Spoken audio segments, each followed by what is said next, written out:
पौराणिक कथाएँ भगवती तुलसी की कहानी।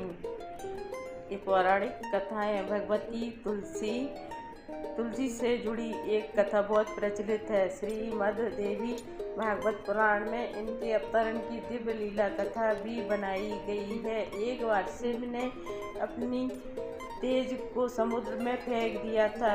उससे एक महातेजस्वी बालक ने जन्म लिया। वह बालक आगे चलकर जलंधर के नाम से पराक्रमी दैत्य राजा बना। इसकी राजधानी का नाम जलंधर नगरी था। दैत्यराज कालनेमी की कन्या वृंदा का विवाह जलंधर से हुआ। जलंधर महाराक्षस था। उसकी अपनी सत्ता के मद में चूर उसने माता लक्ष्मी को पाने की कामना से युद्ध किया, परंतु समुद्र से ही उत्पन्न होने के कारण माता लक्ष्मी ने उसे अपने भाई के रूप में स्वीकार किया। वहां से पराजित होकर वह देवी पार्वती को पाने की लालसा से कैलाश पर्वत पर गया। भगवान देवादिदेव शिव का ही रूप धर कर माता पार्वती के समीप गया, परंतु माँ ने अपने योग बल से उसे तुरंत पहचान लिया तथा वहाँ से अंतर्ध्यान हो गई। देवी पार्वती ने क्रुद्ध होकर सारा वृत्तांत भगवान विष्णु को सुनाया। जालंधर की पत्नी वृंदा अत्यंत पतिव्रता स्त्री थी। उसी के पतिव्रत धर्म की शक्ति से जलंधर ना तो मारा जाता था और ना ही पराजित होता था। इसलिए जलंधर का नाश करने के लिए वृंदा के प्रति व्रत धर्म को भंग करना बहुत जरूरी था। इसी कारण भगवान विष्णु ऋषि का वेश धारण कर वन में जा पहुँचे, जहाँ वृंदा अकेली भ्रमण कर रही थी। भगवान के साथ दो मायावी राक्षस भी थे, जिन्हें देखकर वृंदा भयभीत हो गई। ऋषि ने वृंदा के सामने पल में दोनों को भस्म कर दिया। उनकी शक्ति देखकर वृंदा ने कैलाश पर्वत पर महादेव के साथ युद्ध कर रहे अपने पति जलंधर के बारे में पूछा। ऋषि ने अपने माया जाल से दो बानर प्रकट किए। एक बानर के हाथ में जलंधर का सिर था तथा दूसरे के हाथ में धड़। अपने पति की यह दशा देखकर वृंदा मूर्छित होकर गिर पड़ी।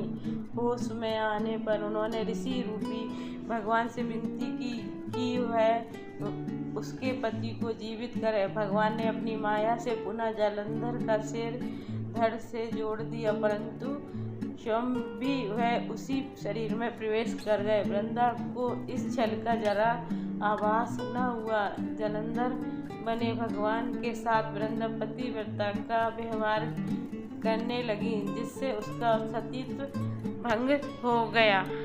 ऐसा होते ही वृंदा का पति जलंधर युद्ध में हार गया। इस सारी लीला का जब वृंदा को पता चला तो उसने क्रुद्ध होकर विष्णु को शिला होने का श्राप दे दिया तथा स्वयं सती हो गई। जहाँ वृंदा भस्म हुई वहाँ तुलसी का पौधा उगा। भगवान विष्णु ने वृंदा से कहा, हे वृंदा, तुम अपने सतीत्व के कारण मुझे लक्ष्मी जी से भी अधिक प्रिय हो गई हो। अब तुम तुलसी के रूप में सदा मेरे साथ रहोगी। जो मनुष्य भी मेरे शालिग्राम रूप के साथ तुलसी का विवाह करेगा, उसे इस लोक और परलोक में विपुल यश प्राप्त होगा।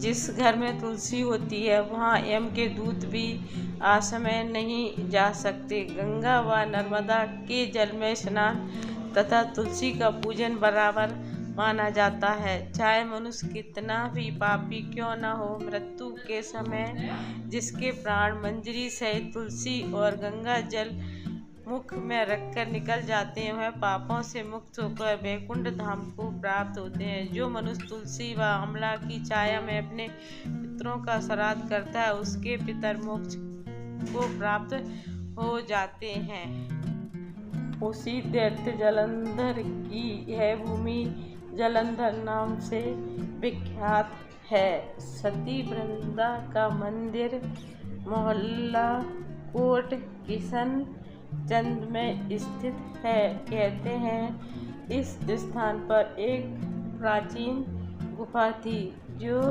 सीधी हरिद्वार तक जाती थी। सच्चे मन से 40 दिन तक सती वृंदा देवी के मंदिर में पूजा करने से सभी मनोकामनाएं पूर्ण होती हैं। जय तुलसी माता की। प्लीज़ मेरे चैनल को लाइक एवं सब्सक्राइब करें। धन्यवाद, बहुत बहुत धन्यवाद।